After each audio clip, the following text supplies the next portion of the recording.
And we'll do it live. We'll do it live. Good morning. This is Brian Nato, cult leader of the Church of America.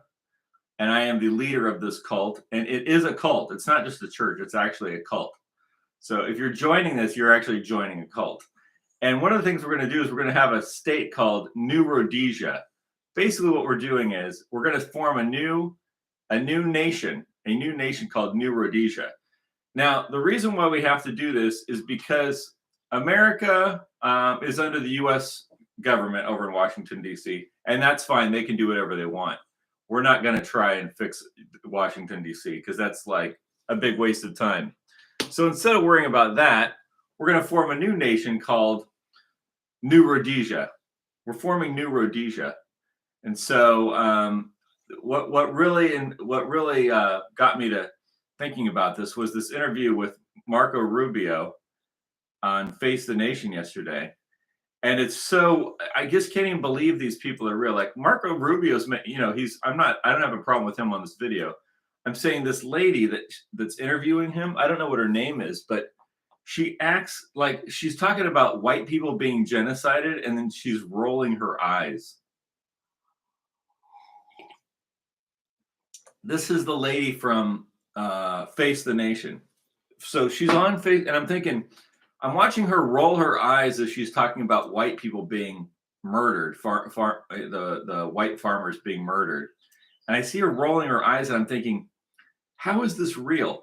Is she reading a script, or does she really think like this? Like, how could anyone roll their eyes at white farmers being massacred by Africans?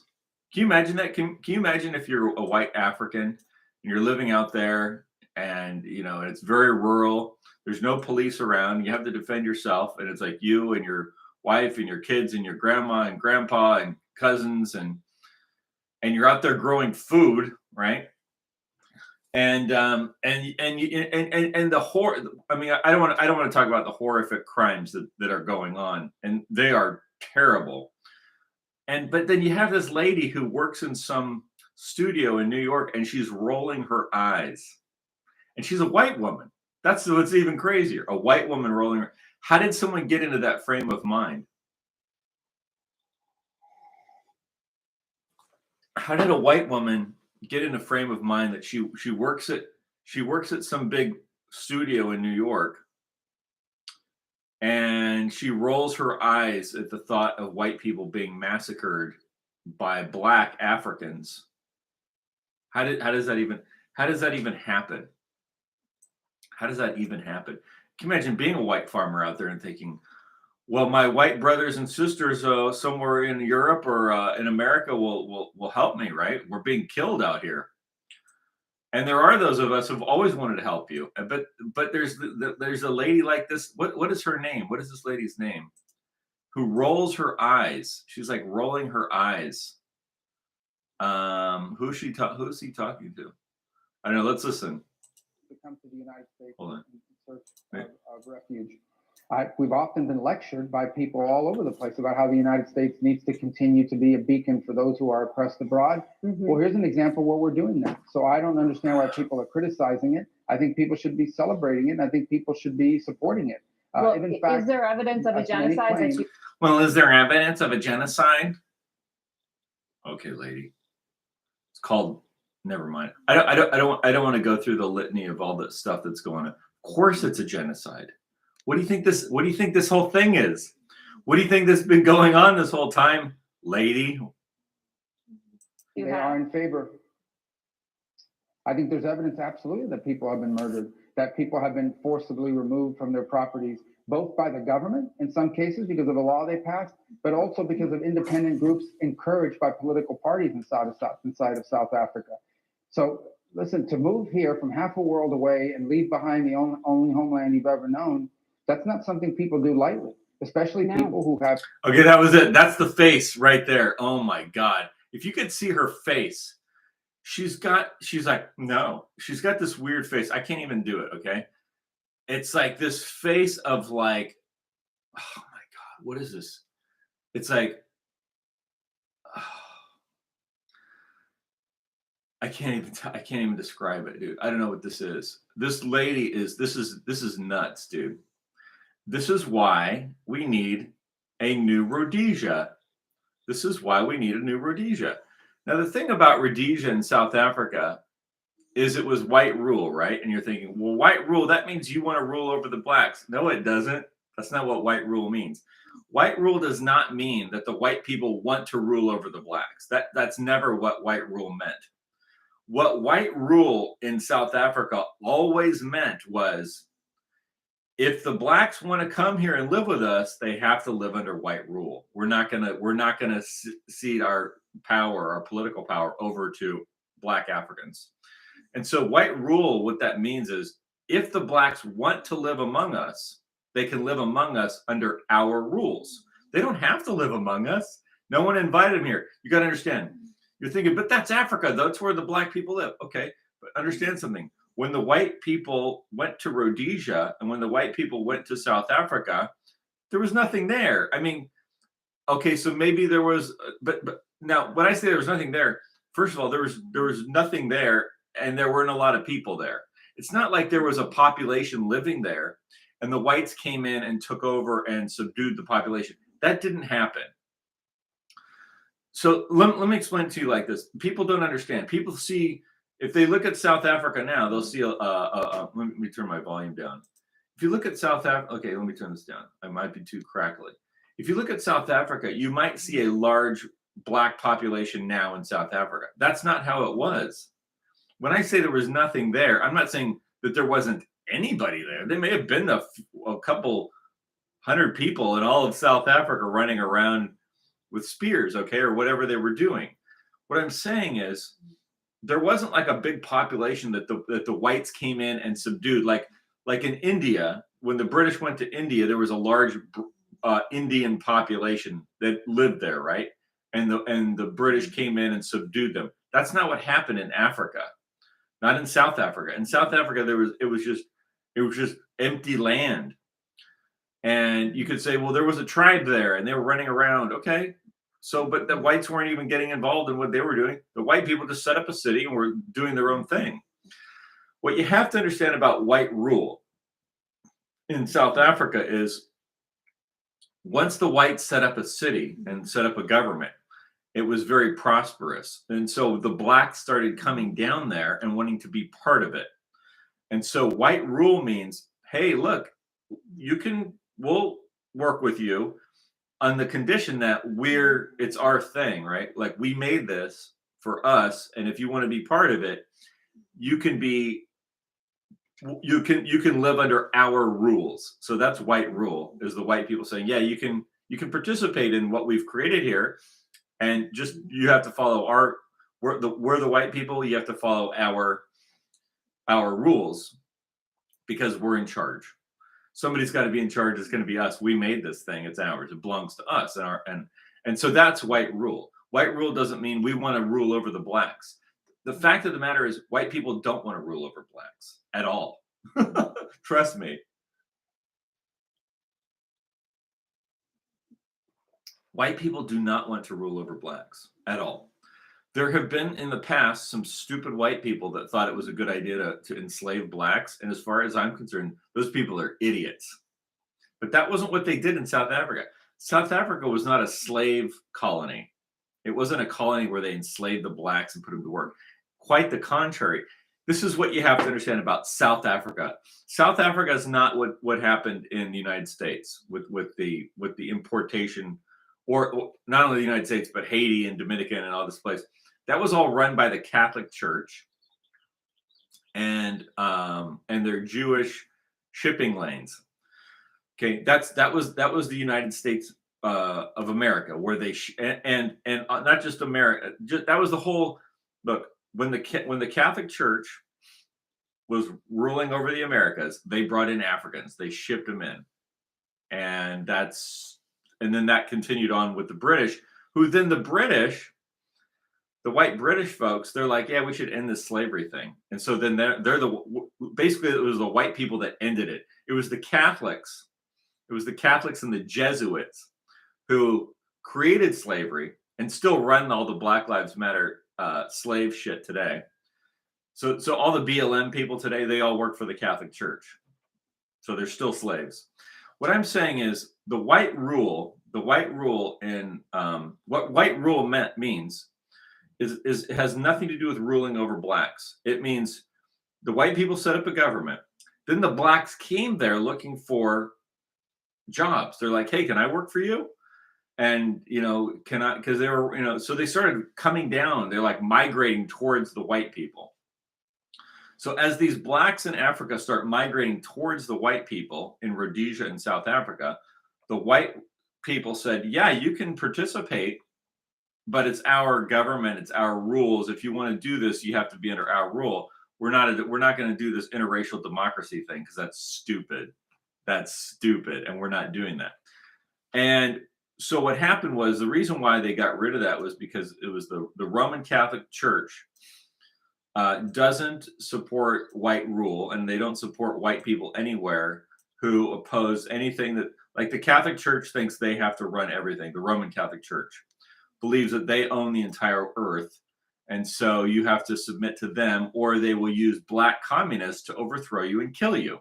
And that's exactly what they did in South Africa with the help of the United States and Russia. And I don't want to go into that story. So here's the idea, right? The idea is we need a new Rhodesia. We don't like this whole thing about interracial race mixing democracy. That is the dumbest thing. That is the dumbest form of government that's ever been invented. So I don't believe in interracial democracy. I don't believe in I think it's so stupid, and I think it's so bad for. It's been a catastrophe for white people around the world. Like, the white race has been absolutely decimated by interracial democracy. And not only that, the whole world has become uglier and more violent and more dangerous. Like, nothing good came out of interracial democracy. It's literally just created a gigantic toilet society anywhere where it's been practiced.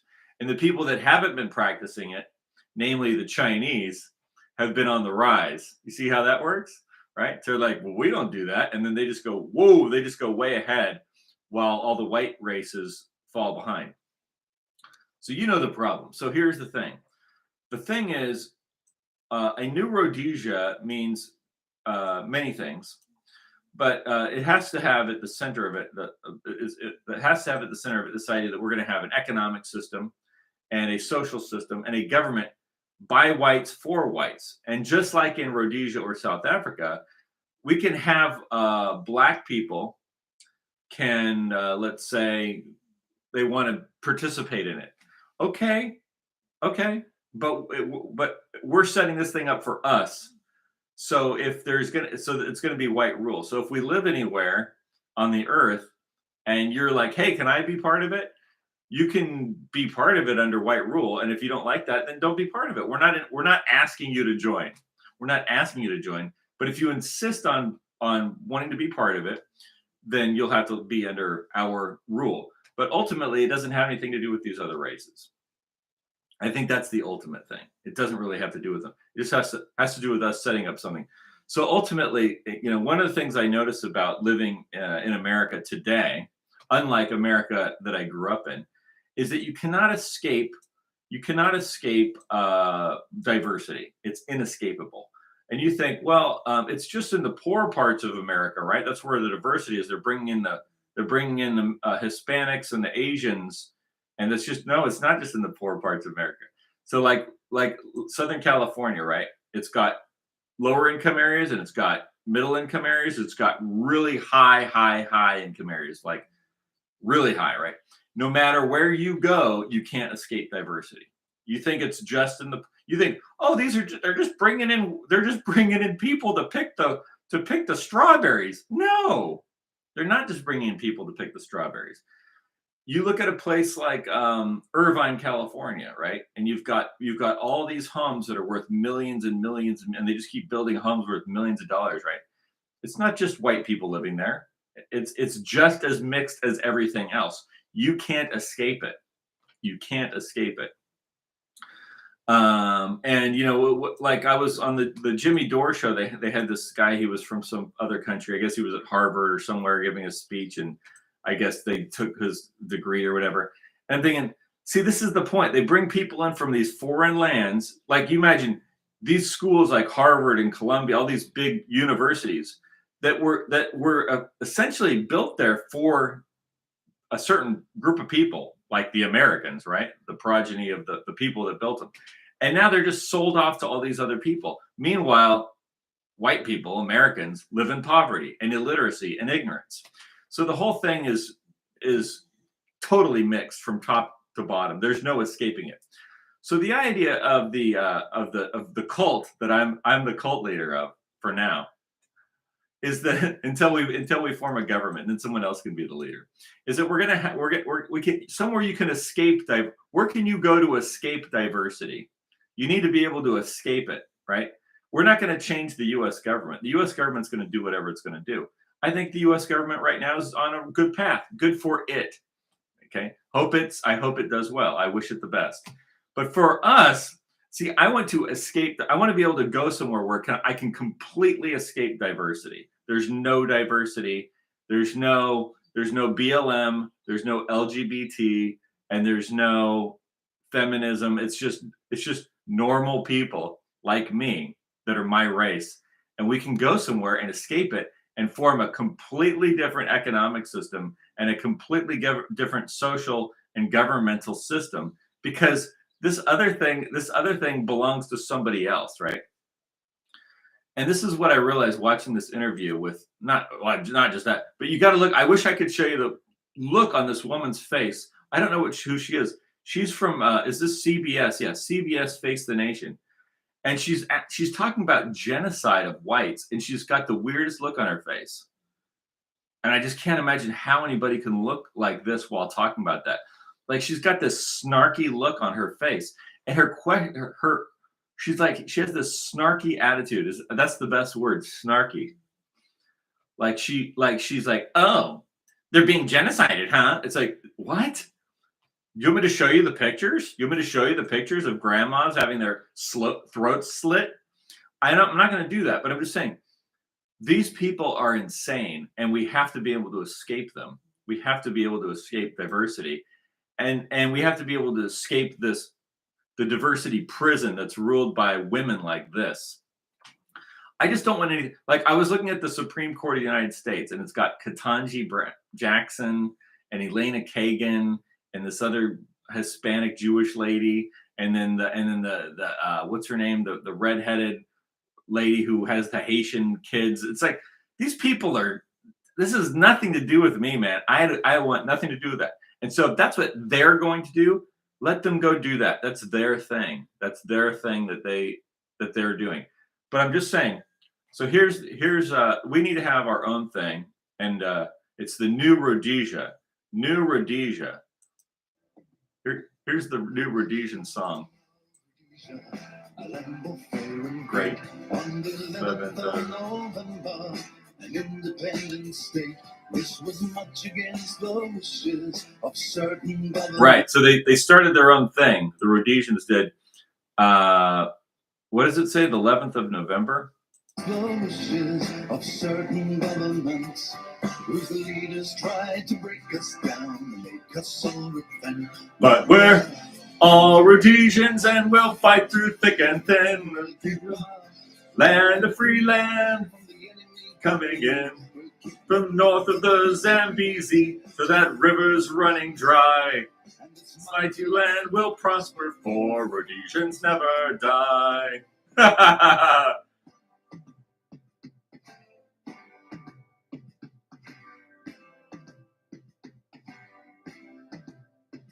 They can send their man to murder.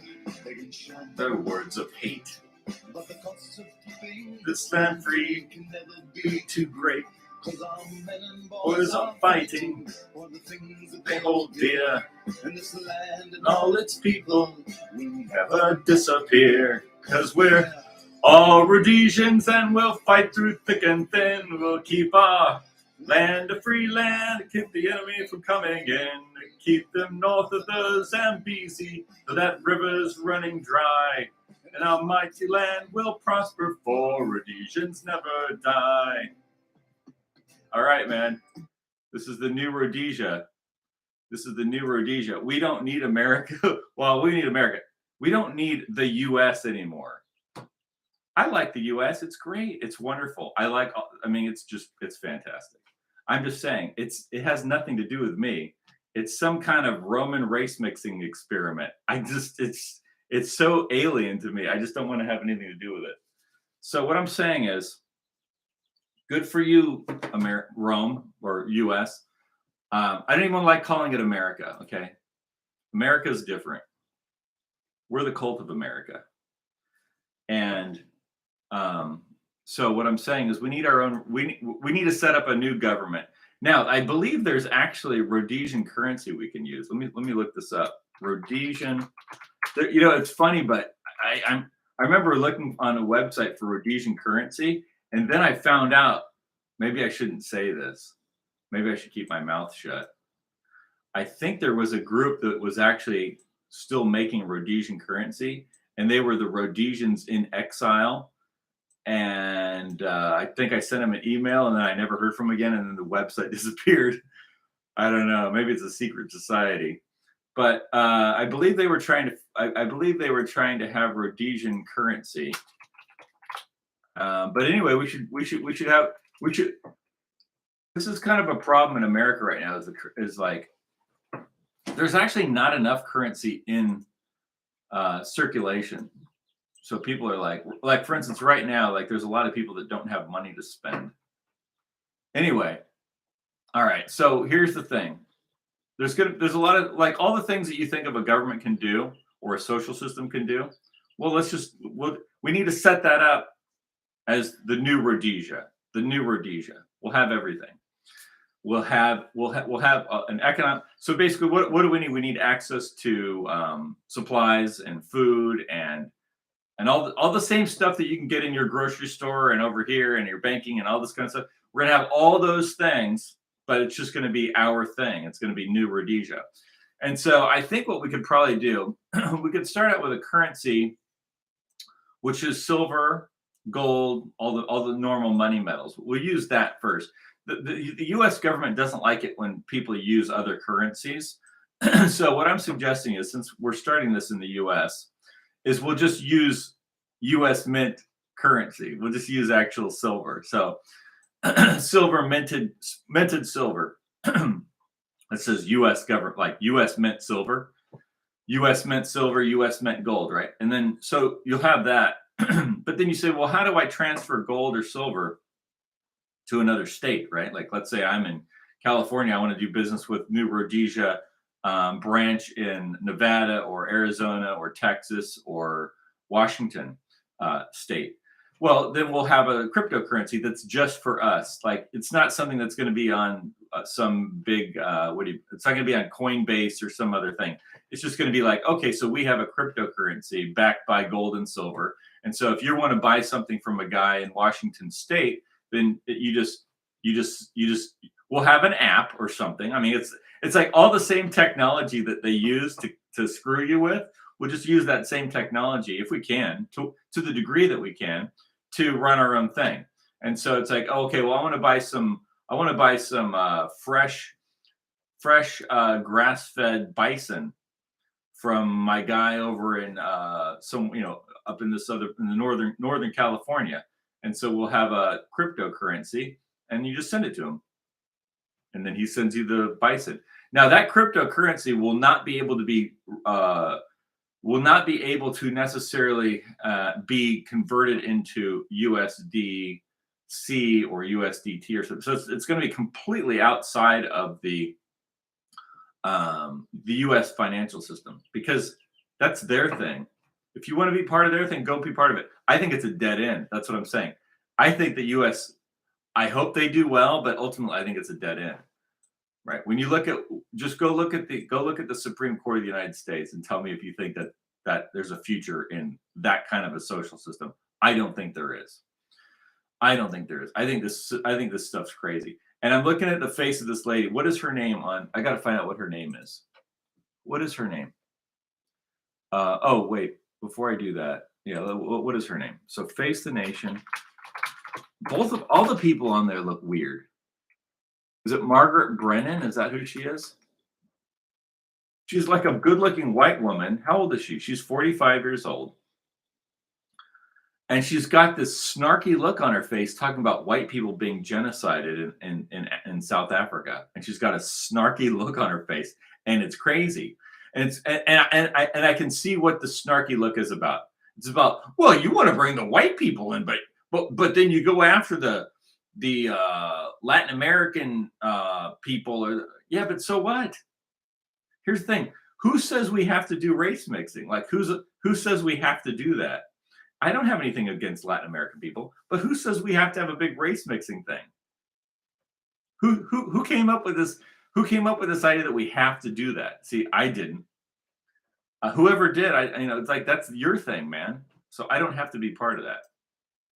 So that's her name. It's Margaret Brennan, and she's got the snarky look on her face as she talks about whites being genocided in South Africa. So, and I'm glad they're bringing people from South Africa here that are trying to escape violence. But ultimately, is it just another dead end? Like if you bring the whites from South Africa and you bring them here to America, and so that now they're safe, but then their kids are going to have to grow up in this big Roman race mixing where they have all these different genders and weird stuff, all the same garbage that gets pushed on America. Because Trump's going to be there for 4 years, but the Pope's going to be here around a lot longer, and that's his agenda. And all these people that they have following him here in Washington D.C. and implementing his agenda, that's good. There's a danger that that's going to outlive Donald Trump and the whole thing of making America great again. So what I'm saying is a new Rhodesia is the answer. Is that there's no reason, unless you like this system that they've created, there's no reason for white people to participate in this any more than we have to just to get along.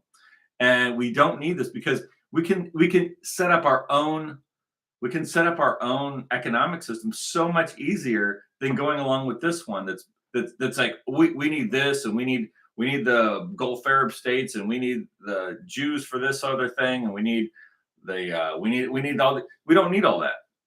We can use the technology to grow our own food and create a bunch of wealth and build houses. Like imagine, let me give an example. I've been looking for a place to live, right? I want to buy a house, right? And I got some money saved up for buy a house. So I'm like, well, where can I go buy a house? Well, you can buy a house in all these places. So I'm looking at all these places. I'm thinking, okay, if I buy a house here, is it overrun with? Is it? See, I don't want to live anywhere other than if it's just living around my own people, like literally. And one or two.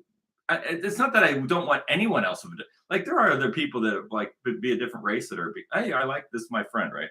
But ultimately, I want to live around my own. I don't want to live like whatever this thing they've created with this new U.S. interracial global race mixing system with all these different genders and sexual deviations. I don't want to live in any of that. So like, where in America can I go to escape that?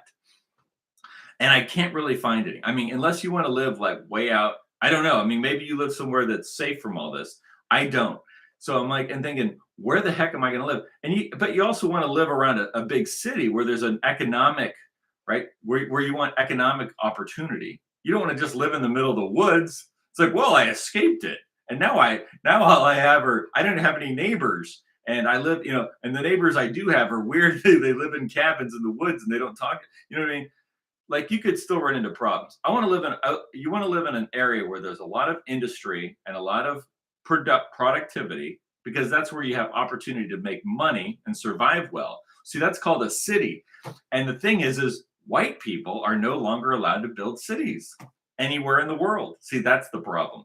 And Rhodesia was this big, in Rhodesia, they had big, beautiful cities where white people lived, and they lived according to their own rules. And then they had what was called white rule. So if the blacks wanted to come there, because no one was making them come there, they were trying to get in. The blacks were like, hey, can I be part of this, right? And they said, well, you can, but it's white rule. So if you want to be part of this, you'd have to be part of this under our thing. So you can be part of it, but you just have to abide by our rules because we made this thing. So what I'm saying is we don't even have to have blacks under our rule. They can just not be part of it at all if they don't want to, and there's no reason for them to be. And I'm saying we got to be able to build cities somewhere. So ultimately, that would be the goal, is to be able to have our own cities and have our own governments and have everything for us. See, just like every other race on Earth, you see, every other race on Earth builds cities and then they live in their cities. And there's a great advantage to living in cities. There's not a big advantage to living out in the middle of the boonies. I mean, it's nice. It's nice to get away, but as far as building real economic wealth and power, you have to be able to build cities. That's why if you look at London, it's decimated. And where's the British Empire? Anybody seen it lately? Anybody worried about being invaded by Britain? I'm not. I could probably take Britain with I don't even want to say what I have. With a club. I could take the British. No, there's some British essay. There's some British special forces that might be tough, but nobody, I mean, there's not enough of them to do what I'm concerned about. So here's the thing. The only thing, so basically what I'm saying is we're going to have our own cities. It's going to be called, we're going to have our own cities. We're going to have our own economy. We're going to have our own state religion. We're going to have our own everything.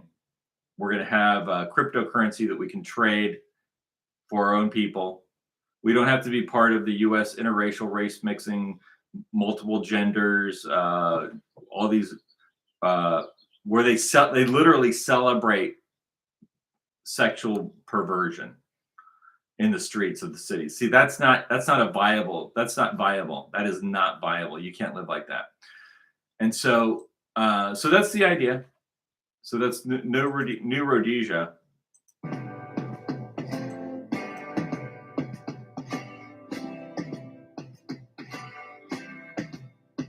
We'll preserve this little Nation for our children's children too. Once you're Rhodesian, no other land will do. we'll Stand tall in the sunshine, with the truth upon our sides.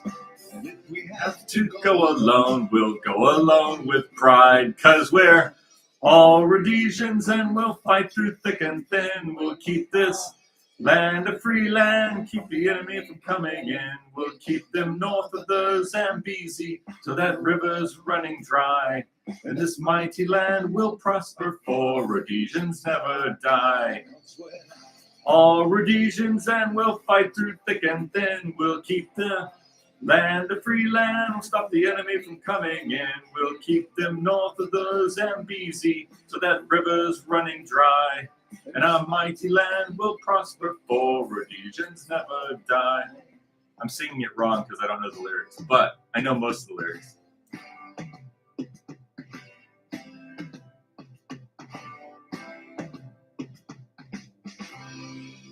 Right on, man. We need a new Rhodesia. So what else can I say? That's about it. New Rhodesia is on the way.